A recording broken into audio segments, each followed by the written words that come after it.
Hello guys, welcome back to my channel. இது நம்ம potato புதைச்சோம் இல்லையா, அது பாருங்கள் முளைச்சிருக்கு சின்னதாக. இது பெங்களூர் ரோஸ். பூ நல்லா பூத்துருக்கு, பெருசாக இருக்குது, நிறைய இதழ்கள் இருக்குது, ஃப்ரெஷ்ஷாக இருக்குது பாருங்கள். அது லைட் ஷேடில் அப்படி தெரியுது, ஆனால் அது dark maroon colour. Dark maroon plus red colour ரெண்டும் சேர்ந்த மாதிரி ஒரு கலரு.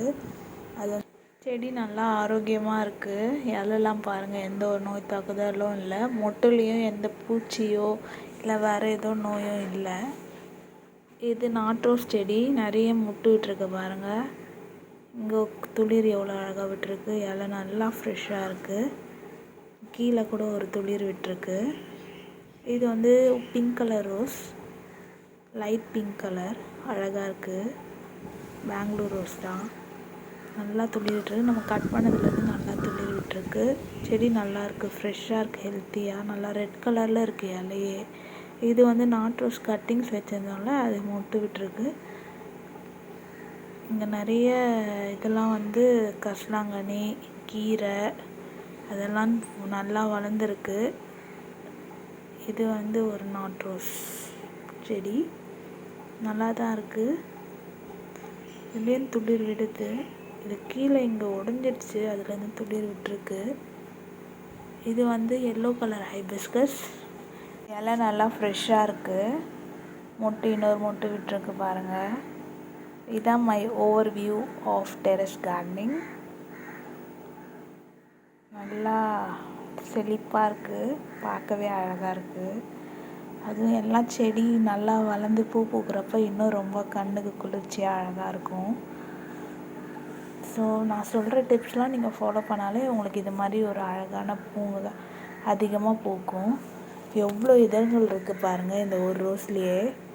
சூப்பராக இருக்குது கலரு, ஒரு ரெட் கலரு. இதில் பாருங்கள் துளிர் மொட்டு 3 மொட்டு விட்டுருக்கு. கீழேருந்து வந்திருக்கு, அடியிலேருந்து. நல்லா ஃப்ரெஷ்ஷாக இருக்குது. இது வந்து பொட்டேட்டோ நம்ம வச்சோம் இல்லையா, அது வளர்ந்துருக்கு கொஞ்சம்.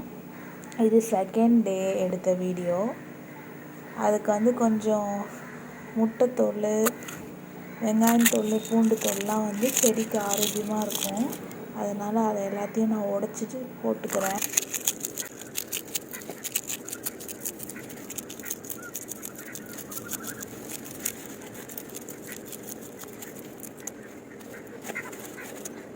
சின்னதாக உடைச்சாதான் சீக்கிரம் காம்போஸ்டாக ஆகும். அதனால நான் சின்னதாக உடச்சி எல்லாத்துக்கும் போட்டுக்கிறேன். ரோஸ் செடிக்கு, ஏன்னா அது நல்லா வளர செடி, அழகாக வளருது. அது கொஞ்சம் சத்து நம்ம கொடுக்கணும் இல்லையா, அதனால அது போட்டுக்கிறேன். அப்புறம் வந்து இந்த ரோஸுக்கு போட்டுக்கிறேன். நாட் ரோஸுக்கு நல்லா மொட்டு விட்டு நல்லா செடிக்கு வந்து சத்து வேணும் இல்லையா. டீத்தூள் வேஸ்ட்டு கூட அதில் நான் போட்டுட்டேன். அப்படியே நீங்கள் வெயிலில் காய வச்சும் போட்டுருங்க, இல்லாட்டி அதுக்கெலாம் டைம் இல்லைன்னா நீங்கள் அப்படியே போட்டுருங்க. இது ஹைபிஸ்கஸ் கட்டிங் வச்சுருந்தேன்ல, அதுவும் நல்லா துளிர் விட்டுருக்கு. இன்னொரு ஹைபிஸ்கஸும் நல்லா வளர்ந்துருக்கு. மொட்டுங்க நிறைய மொட்டு பார்க்குறப்ப ரொம்ப கண்ணுக்கு குளிர்ச்சியாக இருக்கா.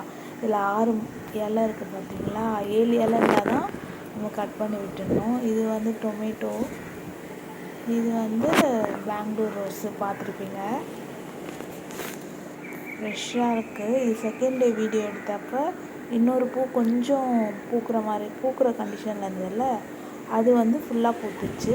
அதில் லைட்டாக துளிர் விட்டுருந்து. இது லைட்டாக மொட்டு விட்டுருக்கு. தக்காளி அழகாக வளர்ந்துருக்கு பாருங்கள். இது ஒரு நாட் ரோஸ் செடி. எல்லாம் கட்டிங்ஸ் வச்சது தான், எல்லாமே நல்லா துளுத்துருக்கு பாருங்கள். எருவு எல்லாம் நல்லா ஊட்டச்சத்தோடு தான் இருக்குது. இது செகண்ட் டே வீடியோ எடுத்ததுனால கொஞ்சம் அது சின்னதாக முளைச்சிருக்கு. இது வந்து ரோஸு.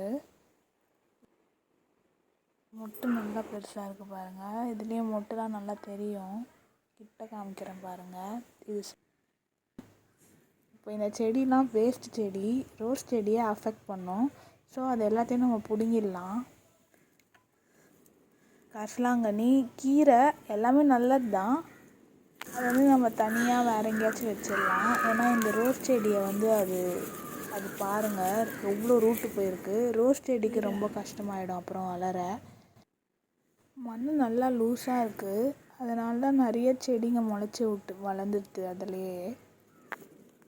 பாருங்கள், நல்லா ரூட்டாக எவ்வளோ ரூட் இருக்குது பாருங்கள். இவ்வளோ ரூட்டு போய் ரோஸ் செடி தான் நம்மளுக்கு அஃபெக்ட் பண்ணும். செடி நல்லா வளராது.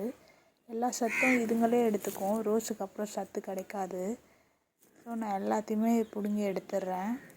சின்ன சின்ன செடி, வேஸ்ட்டு செடி, எல்லா செடியும், கீரை எல்லாத்தையுமே எடுத்துடுறேன்.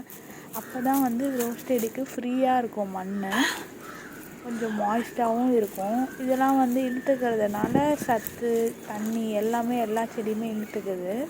அதனால் ரோஸ் செடிக்கு நம்ம ரொம்ப எக்ஸ்ட்ரா கேர் எடுத்தே ஆகணும். அது பாருங்கள், எவ்வளோ வேர் இருக்குது பாருங்கள் அந்த கீரை செடியில்.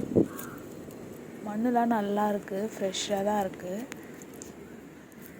அது எல்லாமே காம்போஸ்ட்டாக இருக்கும். இப்போ அதில் மண்புழுவும் இருக்குது. அதனால் பூ பூக்கும்.